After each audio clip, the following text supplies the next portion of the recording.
আসসালামু আলাইকুম প্রিয় শিক্ষার্থীবৃন্দ, বেসিক্স মেন্টর চ্যানেলের পক্ষ থেকে সবাইকে স্বাগতম।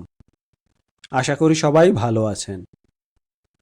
আমরা এখন অধ্যায় 1 বাস্তব সংখ্যার উদাহরণ 2 এর সমাধান করব। আপনি যদি এই চ্যানেলে নতুন হয়ে থাকেন, নিয়মিত এরকম আরও ভিডিও পেতে চ্যানেলটি সাবস্ক্রাইব করে সাথে থাকুন। গণিত শিখুন। উদাহরণ 2 এ বলা আছে, প্রমাণ করো যে কোনো চারটি ক্রমিক স্বাভাবিক সংখ্যার গুণফলের সাথে 1 যোগ করলে যোগফল একটি পূর্ণবর্গ সংখ্যা হবে। তাহলে আমরা একটু প্রশ্নটা ভালো মতো বুঝি। কোনো চারটি ক্রমিক স্বাভাবিক সংখ্যার গুণফলের সাথে 1 যোগ করলে যোগফল একটি পূর্ণবর্গ সংখ্যা হবে। আমরা সমাধানে যাই। মনে করি চারটি ক্রমিক স্বাভাবিক সংখ্যা যথাক্রমে, প্রথমটা হচ্ছে x, তাহলে পরেরটা কি হবে x+1, কেননা চারটি ক্রমিক স্বাভাবিক সংখ্যা মানে পরপর চারটা সংখ্যা। তাহলে প্রথম সংখ্যাটা x, পরের সংখ্যাটা x+1, তারপরের সংখ্যাটা x+2, তারপরের সংখ্যাটা x+3, মানে 1 করে বাড়তে থাকবে। তাহলে আমরা বলবো যে স্বাভাবিক ক্রমিক সংখ্যা। ক্রমিক সংখ্যা চারটির গুণফলের সাথে 1 যোগ করলে পাওয়া যায় কি? পাওয়া যায় আমরা চারটা সংখ্যার সাথে গুণ করব, তারপরে যোগ করব। তাহলে কি x একটা সংখ্যা, x+1 আরেকটা সংখ্যা, x+2 আরেকটা সংখ্যা, আর x+3 আরেকটা সংখ্যা। এই চারটা সংখ্যাকে আমরা গুণ করলাম, গুণ করে যোগ 1 করলাম। তাহলে কি হলো? এখন আমরা হচ্ছে যে x এর সাথে x+3 গুণ করব, আর x+1 এর সাথে x+2 গুণ করব। এটা আসলে করব আমরা হচ্ছে যখন উৎপাদকে বিশ্লেষণ করি, তখন হচ্ছে যে গ্রুপিং করি। এই গ্রুপিংগুলা করি মিলায় যে 2 আর 1 3 আর এই 3, তাহলে একটু মেলাতে সুবিধা হবে, আমাদের ক্যালকুলেশনটা সহজ হবে। এই জন্য আমরা এই গ্রুপিংটা করলাম।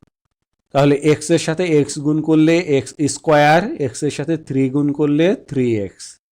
এটা একটা গ্রুপিং গেল। আর এই গ্রুপিংয়ে এই গুণফলটা আমরা একটু করি, যে x+1 আর x+2 এর গুণফল। যদি গুণফলটা করি তাহলে কি হয়? এই x দিয়ে আমরা প্রথমে x কে গুণ করলাম x², তারপরে x এর সাথে 1 গুণ করলাম x, যেহেতু প্লাস সাইন তাই সবকটাই প্লাস সাইন হবে, আর নেগেটিভ সাইন আসার কোনো সুযোগ নাই। 2 এর সাথে x গুণ করলে হবে 2x, আর 2 এর সাথে 1 গুণ করলে হবে 2। তাহলে কি হলো? x² plus 3x plus 2, 2x আর এই x 3x। তাই আমরা এই গুণফলটার ফলাফলটা সরাসরি এখানে লিখে দিলাম, x² plus 3x plus 2 plus 1 থাকলো। আপনারা চাইলে এরকম ওয়ার্কিংস পাশে করে নিতে পারেন।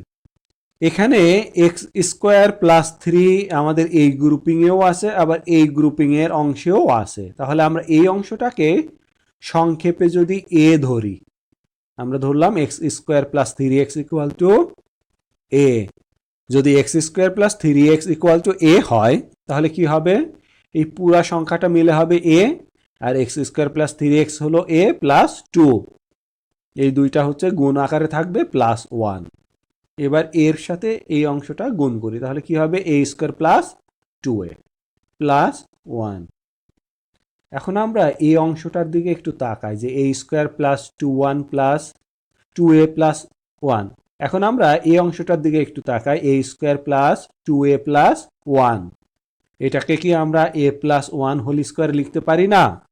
কেননা আমরা a² plus 2ab plus b স্কোয়ারের একটা ফর্মুলা জানি, যে a plus b whole square.